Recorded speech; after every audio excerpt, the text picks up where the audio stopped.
to the Phoenix festivities, but before we do that, with the Olympic ceremonies only 4 days away. What? His time gone. LeBron James, he got a historic surprise this morning. It was delivered by Steph Curry.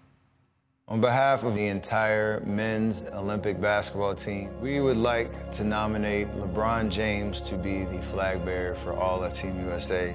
He got that honor, so you get to wave the flag in Paris, my man.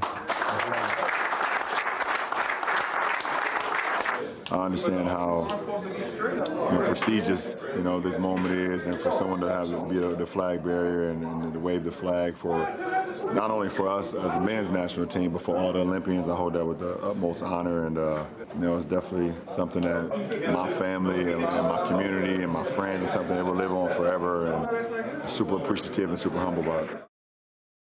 I also really appreciated, Chiney, how he mentioned that he knows this is a country divided right now, but he hopes that this is a moment that everyone can come together. LeBron James is the first male basketball player to ever carry the banner for Team USA, but he had a bit of a heavier expected lift on Friday against South Sudan. He did. So let's see exactly how this went. Watch Kevin Durant back here. LeBron James does his chalk toss, and Katie's like, oh no, my eyes, my face. Malika, it burns. It burns. Well, also, speaking of it burns, South Sudan came out on fire. That's Wenyan Gabriel, and then Nooni Omat comes in for the flying putback over Anthony Davis. You may not know some of the names on these rosters, but they are pros. They take the game seriously. They're talented, and it showed, especially in the first half. It felt like LeBron James was really the only one to show up for the U.S., at least early. Oh, that's one of my favorite things he does, the shrug. Yeah, get that off my shoulder. Steph Curry, though, pulling up from deep. That's what I love seeing him in the Olympic jersey for. Yes, sir. Gets that one to go. One more look at this from Steph. Remember, the lines are closer. The line is closer. He's like, nah, guys, I got it from all the way back here. And then, once again, tight game here in the final seconds. Big bucket. Come on. At this moment, I saw videos across the globe. People were celebrating, but hold on. There's the all-time leading scorer in the NBA that's going to handle some business. You knew once he got the ball in his hands, he was going to go all the way to the hoop, and you did not want to stand in his way. Muscles his way to the rack to give the U.S. a 1-point lead in the waning seconds. But South Sudan still has a chance here. That's Drew Holiday, by the way, the defender that's on him. Good look off the glass. Can't quite get it to go. And the United States would hold on for the win. But, Chiney, just take a look here at Anthony Edwards' left arm. Is it a foul? Look, they're going to let him play to dictate at the end of the game. They're going to let him live. Team USA wins. Take a listen to Anthony Davis after the game. All right, here we go. Here we go. Take that time. You win by a while, you win by an inch. Nigga, win to win. Exactly, man. We'll get better. We'll get better and better. But we less than 2 weeks still together. All right, we've been practicing months and months and months. Well, good job. Better be resilient and get them over the win, all right? Go on 3. 1, 2, 3, go.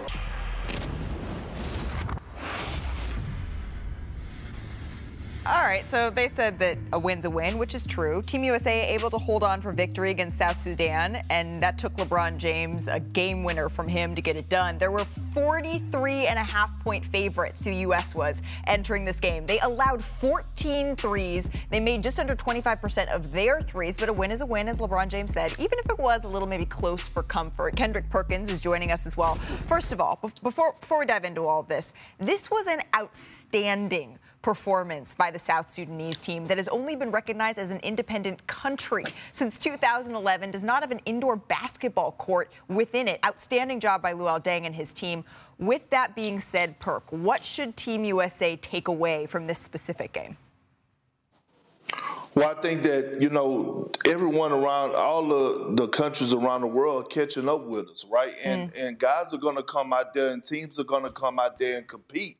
But when I think about Team USA, the one thing that I take away from that game is LeBron James. And we talk about striving. He talk about striving for greatness. But how about changing it up a bit and saying striving to be the greatest of all time? Because here's the magical number right now when you think about it. It's 2. The magical number is 2. Why? Because I know it's boring right now in the basketball world when it comes down to the NBA. But guess what? Michael Jordan and LeBron James are always going to be tied together when it comes down to the GOAT conversation. Both of those guys got 2 gold medals. If LeBron James could get one up on him in that category, you best to believe he's going to do everything in his power to do that. That's why he's taking this so serious. That's why we've seen him take the lead in that second half against Sudan, because this is what he's striving for, to be the greatest. Look, my biggest takeaway from this game is that Team USA is the most talented, the most dominant team in the world. They should be able to beat everybody. But guess what? The world is coming. Basketball is the fastest growing sport in the globe. Maybe like since pickleball has really hit the scene. Before a while, it's been basketball. And what you have seen is the proliferation of sport, the proliferation of investment, in which the NBA has done a lot of it, has really grown. You see the fruits of those seeds happening in real time, especially with me coming from Nigeria, seeing the investment that the NBA and all these ambassadors have made to grow the game. To me, it's growing, but then you can also see that they really needed Kevin Durant too, because he is their all-time leading scorer in Team USA on the men's side. And if you look at what he's able to do, those are those undesigned buckets that he's able to shoot.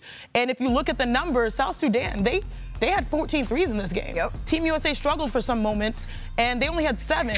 When the rest of the world is coming, the skill levels across the globe are increasing, these games are going to be harder to win, even the ones that you should coast by, because these are pros. You may not know the names, but you know the game is going to be there, and everyone sees USA, and they said, this is a measuring stick for our success. So yes, I'm excited to see that other teams are competing, but also I'm going to be excited to see how Kevin Durant sort of takes some of the pressure off. In any of these exhibition games thus far, for me, there were 2 takeaways. One, it was the slow starts the United States has gotten out to in every single game. They have only won 1 first quarter. They lost 2. They were tied in 1. They have got to start taking their opponents seriously from the get-go. They can't just roll out of bed and think because the world powers or the teams around the world, the talent around the world is coming, that they're just going to be able to come out to a slow start and be able to come out and win this game. And then number 2, it is not just that the world talents are coming, it's that they want to beat the United States specifically. You can see how much South Sudan, other teams, really want to be the team to take down Team USA. We're going to have a little bit more on that coming up. But to me, watching this game in particular, it's like, nah, this ain't just about winning. It's about beating you and you guys in particular. Joel Embiid, he also had some thoughts on the roster construction of this team. This is from the New York Times. Take a listen. The talent that's on the US team, you also got to understand, like, most of those guys are also older. Like, LeBron now is not the LeBron that was a couple of years ago. So it's a big difference. I think people get fooled by the names that are on paper, but those names have been built throughout their career, and now they're older, so they're not what they used to be. Perk, what do you take away from Embiid's comments in all seriousness around age in this Team USA roster? I mean, he didn't lie, right, when it comes down to Bron, Steph Curry, and Kevin Durant. But at the end of the day, those are the 3 OGs on the team. The other guys are young, right? And the other guys are in their prime, including Joel Embiid. So if Bron is not the same LeBron James that's old, that means that Joel Embiid, right, this opportunity to go out and try to win a gold medal, he needs to elevate his game. And he hasn't, right? He hasn't looked like a guy that's going to come out there and like have some type of effect on this team, because let's be real, he's not in shape, right? He doesn't have lift.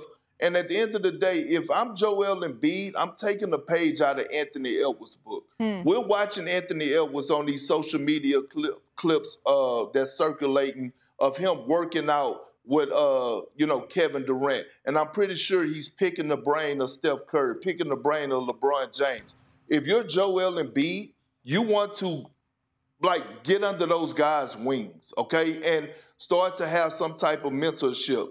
Try to see what they're doing on a day-to-day basis from a professionalism standpoint, so that you could get in the best shape that you possibly can, so that not only you could compete throughout the Olympics, but also going into the regular season. In fairness, those comments might have been before this competition happened. So Joel was talking about maybe the big landscape of things weeks ago. But the truth is that they may be old, LeBron, Steph, and KD, but they still are the best at what they do. If you look at the game, you look at the court, LeBron James won because he attacked the basket. No one wants to get in front of that freight train in the NBA. Thank you. Steph Curry, you're seeing him knock down the 3. he's going to be hard to guard. We all know that running around the court. And KD, we have yet to see him, but we all know he's tall. He's a tall bucket. No one has stopped them, even though they have escaped or they're trying to extend their primes. So I still think that they have nothing really to worry about. But I do hear Joel Embiid if this was the case before the competition, not necessarily now. And I thought those comments were actually pretty diplomatic, all considering. You do? Yeah, when he was saying, you know what, I think on paper we're just a little bit older. That's not the same as it used to be. I think that's fine to say. I don't think that's breaking news. I think LeBron James would be the first person to say, yeah, my body isn't quite the same as it was 10 years ago. That's true. Doesn't mean I'm not going to try to be the freight train, as you put, that runs through you.